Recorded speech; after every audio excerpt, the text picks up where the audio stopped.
오늘 하나님께서 저희에게 주신 말씀은 누가복음 6장 37절에서 38절 말씀입니다. 봉독하겠습니다.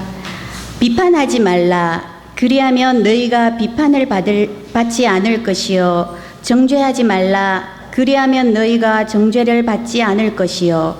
용서하라. 그리하면 너희가 용서를 받을 것이요. 주라.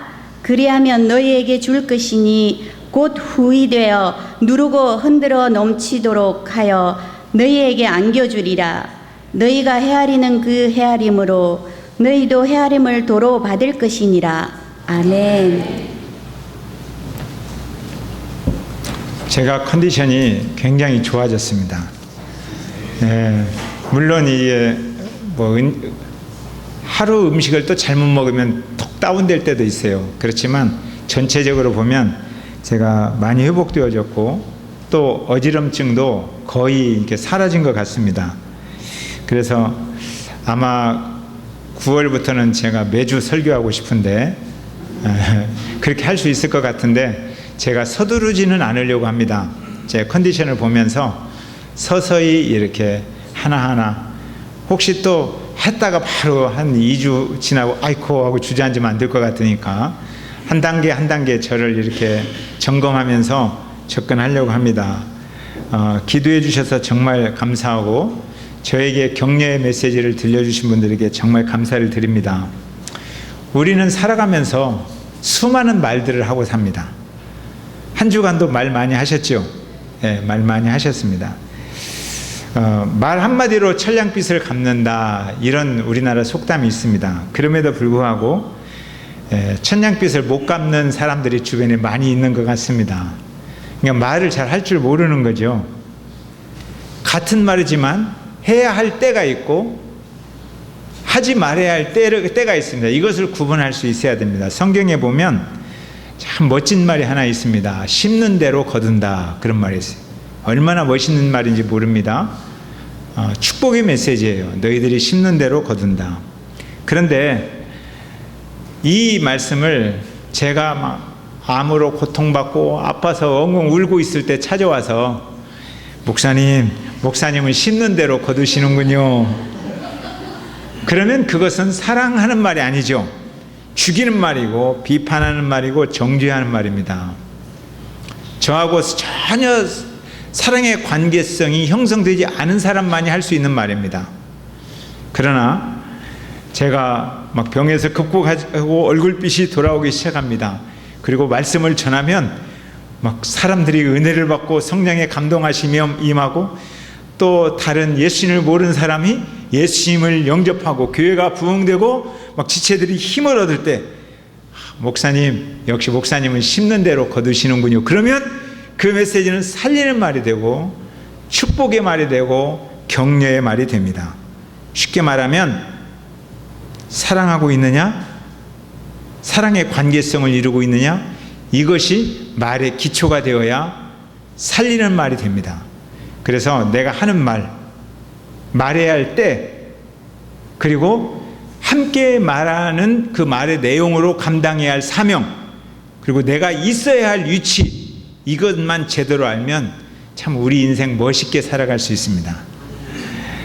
오늘 우리 주님께서 이 말에 관해서 이야기를 해주셨어요. 37절 한번 같이 읽어볼까요? 37절 시작.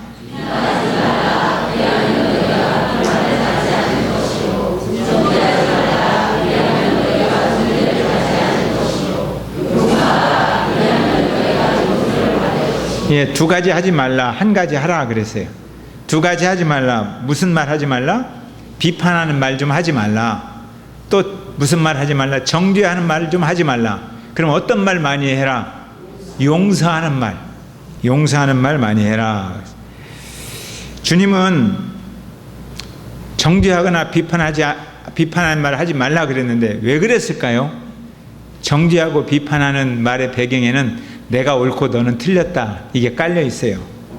내가 옳고 네가 틀렸으니까 그래서 비판하는 거죠. 여러분들 어떻습니까? 이야기할 때 내가 옳고 너 틀렸다, 이런 관점에서 이야기할 때가 참 많이 있죠. 아버지, 어머니가 부모님이 자녀들에게 이야기할 때 이런 태도를 많이 취합니다. 내가 옳고 너는 틀렸다. 교회에서 오래된 사람들이 이 연약한 사람들에게 이야기할 때 이런 태도를 취할 때가 많이 있습니다. 내가 옳고 너는 틀렸다. 어른들이 아직 젊은 사람들에게 이야기할 때 이런 태도를 취할 때가 많습니다. 내가 옳고 너는 틀렸다.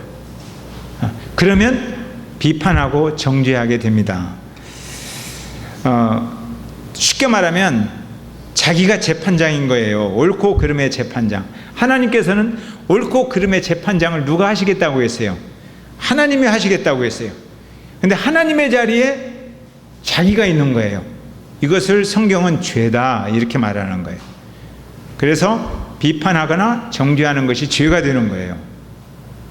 이거 하지 말아라. 우리는 하나님의 이름을 사용하는데 하나님의 이름은 비판하거나 정죄하는 데 사용하는 것이 아니라 사랑하고 용서하는 데 사용해야 됩니다. 섬기는 일에 사용해야 됩니다. 내가 저 형제를 정말 사랑하는가? 이런 사랑의 관계성을 확인하고 그 사랑하는 사람들끼리 주고받는 말이 격려하고 살리는 말이 되는 겁니다.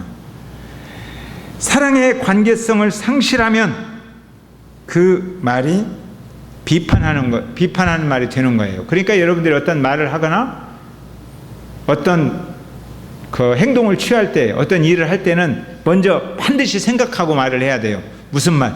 내가 이 형제를, 내가 우리 공동체를 사랑하는가? 아멘? 예, 이걸 먼저 생각하고, 내가 사랑하기 때문에 말하는 거야. 이게 확인이 되어야 격려의 말이 되는 거예요. 예수님은 예루살렘을 바라보면서 너무너무 답답해서 울었습니다. 그렇지만 예루살렘을 비판한다고 말하지 않아요. 왜냐하면 예루살렘을 향한 그 영혼들을 향한 사랑의 마음이 예수님 마음속에 막 불이 철철 끓어오르듯 그런 끓어오름이 있습니다. 예레미야가 이스라엘 민족을 바라보면서 울었어요. 근데 그 민족이 너무너무 답답했어요. 그래서 울었어요. 그러나 그 민족을 비판한 사람이다 이렇게 말하지 않아요. 왜냐하면 민족을 사랑하는 마음이 너무너무 커서 그 눈물이 신의 물을 이루었다 이렇게 평가를 하고 있어요. 그만큼 사랑했다. 저도 그래요. 예수님처럼 예레미야처럼 그렇게 닮고 싶어요. 교인들을 사랑하는 마음을 가지고 있는 목사가 되고 싶어요. 어머니의 눈에 눈물이 고인 자녀를 사랑하는 그런 어머니들 같은 그런 삶을 살기를 원해요. 그리고 지체들을 사랑하는 우리 목자들의 눈에 정말 눈물이 있는 교회가 되었으면 좋겠다 이런 생각을 합니다. 이런 사랑의 관계성 속에서 나누어지는 말, 나누어지는 이야기, 이런 이야기들이 격려가 되고 축복이 되고 변화를 일으키는 그런 메시지가 되는 겁니다. 아무리 올바른 이야기를 할지라도, 아무리 정의로운 이야기를 할지라도 사랑의 관계성이 흐르지 않으면 그것은 분노 속에서 표현하는 비판과 정죄가 되는 것입니다. 비판과 정죄를 좋아하는 사람은 오늘 예수님이 말씀하세요. 그 사람도 비판과 정죄의 대상이 된다는 거예요. 그래서 비판과 정죄를 잘하는 사람의 주변에는 사람이 없어요. 그 사람은 외롭습니다. 오랫동안 비판하고 정죄하는 삶을 산 사람은 그 주변에 진실한 친구들이 거의 없습니다. 얼마나 외롭겠습니까? 왜요? 자신도 비판과 정죄의 대상이 되기 때문에 그렇습니다. 그러면 내가 비판받지 않고 정죄하지 않으려면 어떻게 하면 되겠어요? 오늘 해답이 여기 있어요. 용서하라 이거예요. 용서하라. 오늘 아까 읽었죠. 용서하라. 그리하면 너희가 뭘 받아요? 용서를 받을 것이다. 주님은 제자들을 향해서 너를 막 누군가 비판하고 정죄하고 그런 사람을 만나면 오히려 적극적으로 용서해라. 그것이 너 자신이 살아나는 길이다 라고 제자들한테 이야기했어요. 그런데 용서하는 일이 쉬운 일입니까? 용서하는 일은 결코 쉬운 일이 아닙니다. 예수님과 함께 예수님을 품고 살다가도 비판이나 정죄를 받으면 예수님은 간 곳 없고 열받은 자기만 남습니다. 그러니까 성령이 충만하면 박수 치면서 노래 부르잖아요. 예수로 나의 구주 삼고 성령과 피로써 거듭나니 세상과 나는 간 곳 없고 누구만 보여요? 구속한 주만 보이도다. 이것이 나의 간증이요. 이런 노래를 불러요.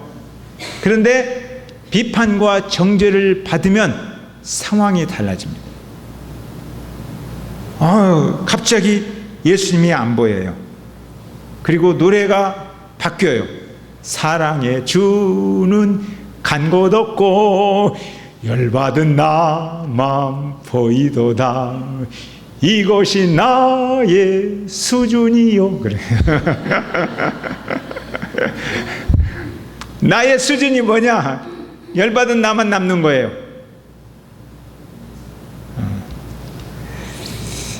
성령을 상실하면 열받은 자신만 보입니다. 그러니까 용서하려면 반드시 성령과 함께 계셔야 되는 거예요. 성령이 계시지 않으면 용서할 수가 없어요. 이 세상에는 용서받지 못해서 고통받는 사람도 많지만 잘 아세요? 용서하고 싶은데 용서하지 못해서 고통받는 사람도 많이 있습니다. 용서할 찬스를 놓쳐버린 거예요. 용서받아야 할 때 용서를 받고 용서를 해야 할 때 용서하면 그 마음속에 평화가 밀려오는데 그 찬스를 놓쳐버리면 굉장히 힘들게 삽니다. 그런데 사람들의 마음에는 본래 용서의 성품이 없어요. 우리는 저절로 우리 마음속에, 우리의 본능 속에 비판과 정죄의 그런 본능이 있습니다. 그래서 잡초처럼 제가 요즘 시골에서 살아보니까 와, 잡초 얼마나 잘 자라는지 몰라요. 제가 아침마다 풀을 20분, 10분씩 깎아내거든요. 낫으로 갈아서 깎아내요. 그런데도 잘 자라요. 비판과 정죄는 그냥 놔둬도 막 잡초처럼 자라요. 근데 곡식은 가꾸고 또 가꿔야 돼요. 용서의 성품은 성령 안에서 가꾸고 또 가꿔야 용서가 되는 거예요. 그래서 용서는 하나님의 성품입니다. 하나님이 내게 다가오셔야 우리가 진정 용서할 수 있어요. 성경에 보면 구약의 요셉이 나옵니다. 요셉의 형제들이 요셉을 미워했어요. 요셉만 보면 분노했어요. 그래서 비판과 정죄를 많이 했습니다. 어린 시절에 애굽의 종으로 팔려갔어요. 그 마음에 얼마나 큰 상처가 있겠습니까? 상처가 있는 사람의 특징은 뭔지 아십니까? 자기를 나타낼 수가 없어요.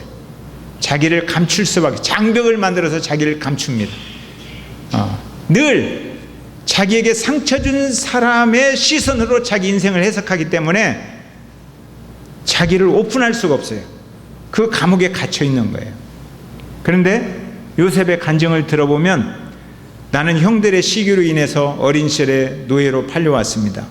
억울하게 감옥에서 살았고 내 인생 전체가 너무너무 억울합니다. 이런 내용이 없어요.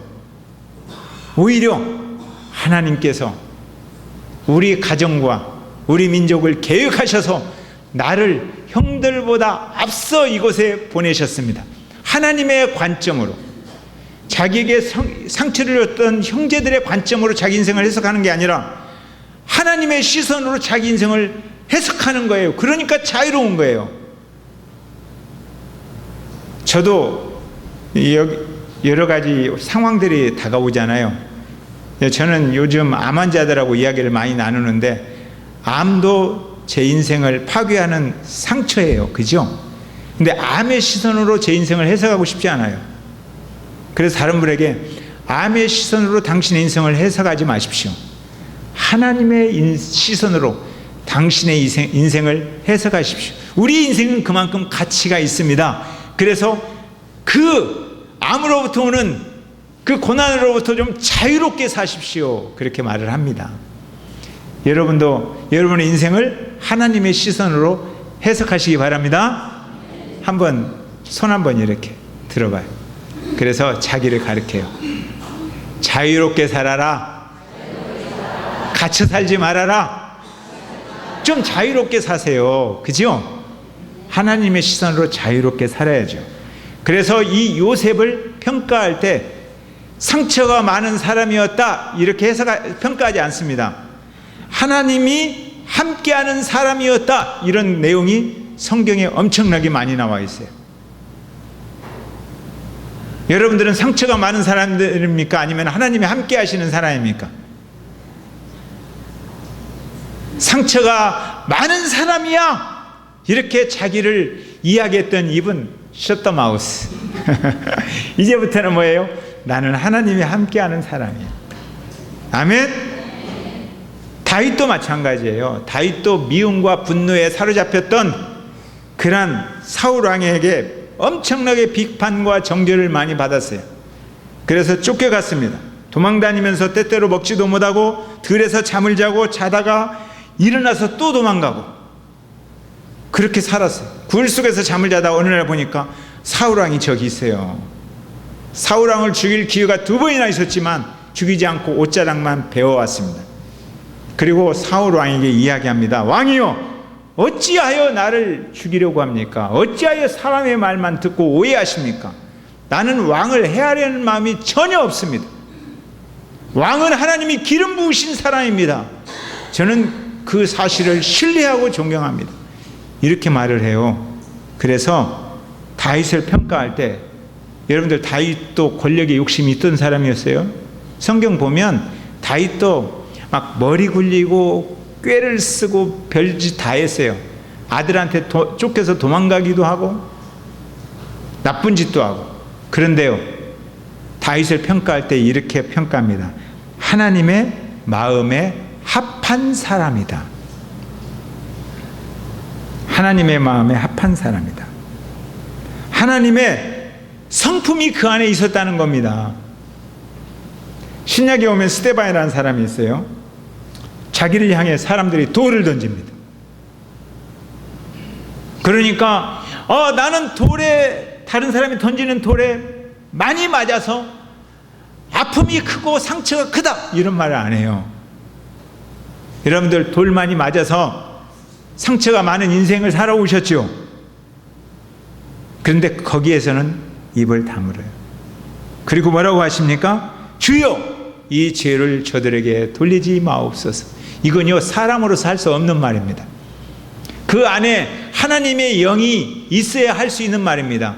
예수님을 조롱하고 비판하고 욕하고 침뱉고 못을 받고 창으로 찌르는 그 사람을 향하여 예수님이 뭐라고 했어요? 아버지요, 저들의 죄를 용서하여 주시옵소서. 저들은 저들이 하는 죄를 알지 못합니다 라고 기도하셨잖아요. 이 예수님의 성품이 스데반의 가슴 속에 있는 거예요.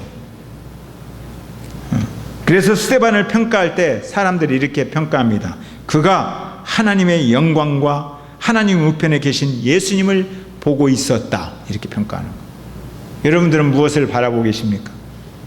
예수님을 바라보십니까? 아니면 여러분에게 상처를 주었던 그 상황과 환경을 바라보고 있습니까? 그 상처와 환경을 바라보면 그 상처와 환경의 감옥에서 살아가는 거예요.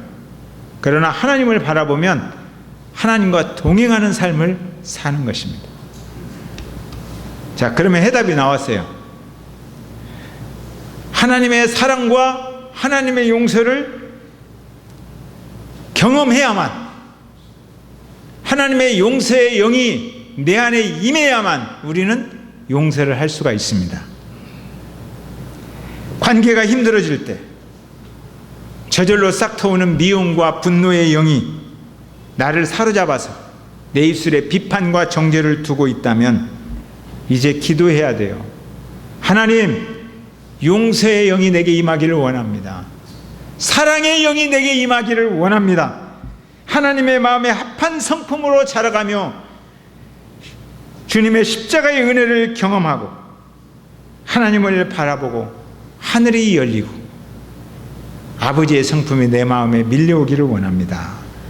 이러한 사랑의 관계성이 형성되면 우리는 말과 행동이 달라질 줄로 믿습니다. 자, 그러면 우리가 이제 38절을 읽어봐야 됩니다. 자, 38절 시작. 주라 그리하면 너에게 줄 것이니 곧 후히 되어 누르고 흔들어 넘치도록 하여 너희에게 안겨주리라. 너희가 헤아리는 그 헤아림으로 너희도 헤아림을 도로 받을 것이니라. 이 말씀은 사실은 저기 부흥 강사들이 많이 이렇게 읽는 말씀이에요. 그래서 저도 옛날에 설교를 들을 때 38절만 읽는 거예요. 주라 그리하면 너희에게 줄 것이니 후히 되어 누르고 흔들어 넘치도록 하여 너희에게 안겨주리라. 그럼 뭘 주느냐? 예, 하나님 앞에 헌금 많이 해라. 이럴 때 이제 쓰는 이야기. 하나님한테 엄청 바쳐라. 그러면 하나님이 너네들을 막 그렇게 물질의 축복을 부어주나 안 부어주나 보라. 근데요, 이 구절은 37절하고 같이 읽어야 돼요. 37절에서 비판하지 말라, 정죄하지 말라, 용서하라, 그것을 주어라, 이런 말이에요. 그러니까 뭘 주라는 말이에요? 용서를 주라는 거예요. 용서를 주라. 용서를 통하여 사랑의 관계성을 회복하라, 이런 이야기예요. 그러면 하나님께서 용서와 사랑을, 십자가의 그 넘치는 은혜를 내 가슴이 터질 만큼 부어줄 것이다, 이렇게 해석해야 정상적인 해석입니다. 아멘. 그러면 좀 섭섭하죠. 물질 온다는 말은 없으니까. 그래서 37절과 함께 읽어야 돼요. 주라. 용서함으로 사랑의 관계성을 회복하는 것이 참된 제자의 길입니다. 용서해야 하늘문이 열린다, 이거예요. 용서를 하지 않으면 하나님과의 관계가 열리지 아니한다. 누군가 미워해 보십시오. 기도가 됩니까? 누군가에 대해서 분노해 보십시오. 분노의 말을 막 퍼붓고 찬양이 됩니까? 막 성질 내놓고 사랑하라 내 영, 그런 노래가 나옵니까? 안 나오죠. 내가 조금 주기 시작했는데, 정말 조금 주었는데 하나님이 후히 되어 누르고 흔들어 넘치도록 하여 너에게 안겨주리라. 이것은 시장에서 장사해 본 사람들이 더 쉽게 이해해요. 옛날 이렇게 이런 뒤에다가 이 곡식을 살살 담아서 착 깎아가지고 부어주는 거예요. 어느 장사꾼이 여기다가 막 눌러서 막 흔들어서 빈틈없이 채워서 또 막 넘쳐게 담아가지고 흔들릴까봐 조심들어 우리 품에 누가 그렇게 안겨줍니까? 하나님이 지금 그렇게 하신다는 거예요. 그렇게 하시기 위해서 너는 비판하는 일, 정죄하는 일을 멈추어라, 이 말이에요. 네가 용서하고 사랑의 관계를 회복해야 지금 내가 그렇게 할 수 있다, 이런 이야기예요. 베드로가 이 원리를 잘 몰랐을 때 예수님께 질문했어요. 주님, 몇 번이나 용서하면 되겠습니까? 7번씩? 7번 정도 용서하면 되겠습니까? 라고 이야기를 했어요. 그랬더니 예수님께서 7번이 아니라 7번씩 70번이라도 하라, 이런 말이에요. 이 메시지 속에는 네가 그렇게 하면 70번씩 7번이라도 내가 후히 되어 누르고 넘치도록 하여 너에게 안겨주고 안겨주고 안겨주고 안겨주고. 그러면 부흥 강사회가 이런 이야기하면 아멘 아멘 아멘. 그런데 여러분들이 딱 다물고 있어요. 그죠? 여러분들은 끝이 딱 다물고 네. 주님이 그렇게 안겨주고 또 안겨주고 또 안겨주고 아멘 하는 분들에게만 하늘문이 활짝 열리기를 바랍니다. 그렇게 안겨줄 것입니다. 아멘. 저는 지난날 목회하면서 이러한 용서와 사랑으로 다가온 축복을 엄청 크게 많이 느꼈습니다. 그런 경험이 참 많아요. 그리고 요즘도 주님께서 이렇게 하나를 심었는데 30배, 60배, 100배로 채워주시는 은혜를 경험하고 있었습니다. 제가 이 이야기를 좀 해야 될 것 같아요. 지난 그 2주 전에 제가 주중에 시골에 잠깐 내려가 있거든요. 그런데 그 주인 아들이 이 대인 기피증이라는 이런 어떤 정신과적인 병을 앓고 있어요. 네, 그분이 우리 때문에 힘들었나 봐요. 저녁 때 저희 집사람을 찾아와서 굉장히 불편하니까 집을 빨리 비워주세요. 그런 이야기를 한 거예요. 저는 좀 그곳에 가 있으려고 했는데 얼마나 당황스러운지 몰라요. 그래서 다음날 아침에 저희 집사람 다른 사람 앞에서 잘 안 울어요. 그런데 막 울면서 부탁을 했어요. 몇 개월만이라도 있게 해주세요. 그 이야기를 눈물을 씩 흘리면서 이야기를 했는데 딱 끝나자마자 불편하니까 빨리 비워주세요. 그러는. 계약은 안 했지만 제가 이 황당한 이야기 때문에 제 마음속에 분노가 일어나겠어요? 안 일어나겠어요? 일어나지요. 근데 즉시 기도했어요. 저희 아내하고 손잡고 진실로 이 집에서 지난 5개월 동안 베풀어 주신 은혜에 감사하자. 그래서 선물도 드리고 지난 5개월 동안 우리를 사랑해 주시고 이런 기회를 주셔서 정말 감사합니다. 제가 집을 속히 구하겠습니다. 그러니까 하루 이틀만 좀 참아주세요. 그렇게 했어요. 그리고 마음속에도 하나님께서 우리를 더 아름다운 것으로 놀랍게 인도할 것이다. 그 기대만 가지고 다른 거 보지 말자. 비판하지 말고 정죄하지 말고 긍휼히 여겼어요. 그 아들을 위해서 기도했습니다. 병이 치유되기를 위해서 정말 긍휼히 여기는 마음으로. 그래서 그날 방을 알아봐야 되잖아요. 그런데 그날따라 막 우리 한마음 목장이 놀러오고 또 우리 성시 형제 부부가 놀러오고 이 방을 구할 시간을 주지 않는 거예요. 오히려 놀면서 제 마음이 엄청나게 자유로워졌어요. 그리고 전화로만 방을 구합니다 그랬는데 그날 놀고 있을 때 방이 있다고 연락 왔어요. 그래서 함께 가볼 수 있었어요. 지금 얻어보니까 좀 더 좋은 집도 있을 것 같았는데 그런 생각도 들지만 그때 그 집을 그날 계약을 했어요. 바로. 근데 저한테는 매월 지금 있는 그 예전에 있었던 것도 매월 30만 원씩 그리고 또 전기세 또 연료비 막 그런 주는 것들이 좀 부담스러웠어요. 근데 일이 옮겨야 되니까 돈이 더 달라고 하는 거예요. 보증금 1,000만 원에 월세 40만 원 그리고 또 다른 것도 이제 연료비나 이런 거 내야 되잖아요. 부담스러웠어요.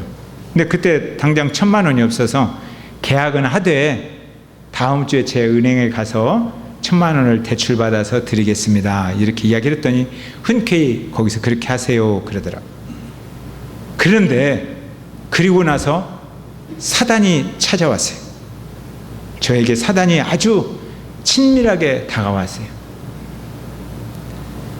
너 나이 60세가 되도록 목회해 왔는데 집어들 돈 1,000만 원도 없냐? 그래요. 근데요, 이게 아무것도 아니고 제가 순간적으로 헷갈렸어요. 너 60살이 되었는데 어떻게 집어들 돈 1,000만 원도 없이 목회만 한다고 그렇게 달려왔느냐? 이런 거. 사단이 그 틈새를 타고 저를 흔들어 놓는 거예요. 그래서 제가 하늘을 보면서 나가서 기도했습니다. 즉시 사단아 물러가라. 제 자신에게 속상했던 저 자신을 즉시 용서했어요. 저를 사랑하는 마음을 가졌어요. 그 저를 위해서 기도했습니다. 제 자신을 용서하고 저를 사랑하는 마음이 필요했던 거예요. 하나님께 시선을 모으고 이렇게 기도했습니다. 하나님, 제가 걸은 목회의 길 아름다웠지요. 사랑의 관계성을 이루며 달려온 길이 하나님 행복했습니다. 하나님 화이팅! 이준영 화이팅! 이렇게 기도했어요. 하나님 화이팅! 이준영 화이팅! 그리고 다른 생각 안 하고 그 다음 날이 이제 우리 수양회 하는 날이에요. 사랑과 섬김으로 우리가 수양회를 해야 되잖아요. 다른 생각하지 말고 수양회를 위해서 기도하자. 사랑과 섬김의 수양회, 우리 교인들이 와서 주님의 마음을 경험하는 수양회, 그 기도만 했어요. 그리고 수양회가 끝난 후에 여러분들이 섬겨주신 사랑을 잊을 수가 없습니다. 제 통장에 30만 원, 50만 원, 100만 원 이렇게 입금한 지체들의 이름이 있는 거예요. 그리고 이사를 하다 보니까 세탁기도 필요했고 냉장고도 필요했고 TV도 필요했는데 세탁기와 냉장고와 TV가 배달되는 거예요. 그리고 아름다운 격려의 글이 카톡으로 배달되는 거예요. 이런 글들이 왔습니다. 하나님의 은혜는 사람의 마음을 움직이게 하십니다. 광야에서 매일 만나를 주신 것처럼 목사님 노후도 책임져 주실 거라 믿어요. 노후 이야기도 안 했는데 그런 것까지 생각을 하셨나 봐요. 또 교회는 모두 목사님을 기다리고 그리워한다는 사실을 잊지 마세요. 이런 글들이 저에게 다가왔어요. 저는 목회를 시작하면서부터 저의 상황이 교회에게 부담이 되는 것을 경계했습니다. 그래서 제 문제는 제가 해결한다 이런 생각으로 살아왔었는데 제 상황이 공개가 되어서 굉장히 당황스럽고 부담스러웠어요.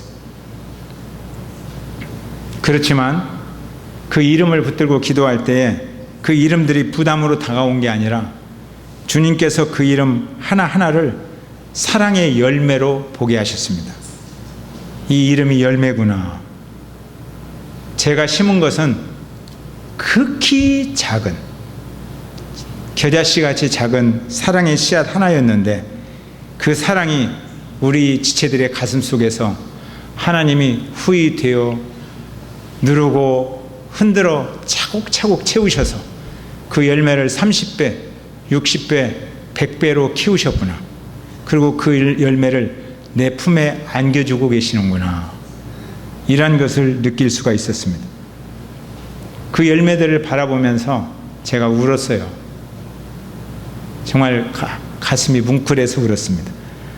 여러분들이 감사해서 울고 이 일을 행하신 주님이 감사해서 울었습니다.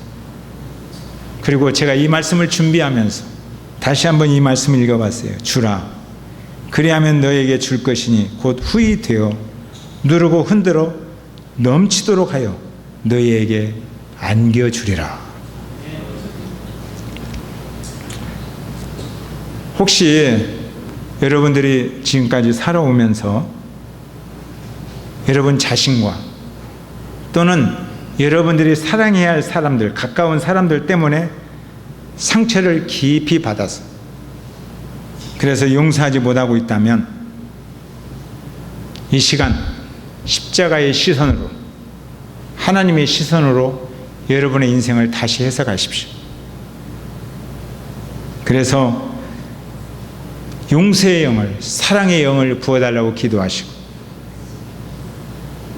여러분 자신을 사랑하고 관계가 깨졌던 그런 사람들을 향하여 손을 내밀고 함께 사랑의 관계성 속에서 하나님의 사명을 감당했으면 좋겠습니다. 하나님은 지금도 우리가 심는 조그만 사랑과 조그만 용서, 비판하지 아니하고 정죄하지 아니하고 오히려 심는 조그만 사랑과 용서의 씨앗을 하나님이 복되게 하셔서, 정말 복되게 하셔서 누르고 흔들어 넘치도록 하여 안겨주고 싶어 하시는 하나님의 그러한 사랑의 마음이 여러분에게 임하기를 바랍니다. 그래서 여러분들이 언젠가 아니면 지금부터라도 여러분의 자녀와 여러분의 주변 사람들과 교회 앞에서 하나님, 내가 받은 상처로 인하여서 미움과 분노로 많은 시간을 낭비했지만 이제는 내가 미워했던 사람들을 용서하게 되었습니다. 내가 심었던 조그만한 사랑이, 조그만한 용서의 씨앗이 하나님이 누르고 흔들어 넘치도록 하여 내 가슴 벅차 터지도록 내 품에 안겨주셨습니다. 할렐루야! 이러한 간증이 있기를 주님의 이름으로 축복합니다. 아멘. 예, 찬양합시다.